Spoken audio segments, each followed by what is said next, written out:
دوستان عزیز، عرض سلام و ادب و احترام خدمت شما خوبان در سر زمین هستیم. شما میتونین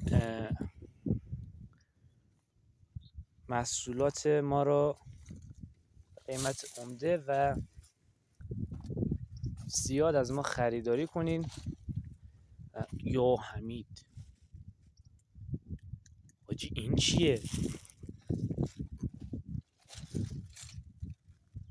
این استخون هرچیت خیلی بزرگه. اصلا نظری نداری شما؟ آقا باز فقط میتونم بگم که هرچی بوده خیلی حیوان بزرگی بوده و میخوام کمتر توضیح بدم.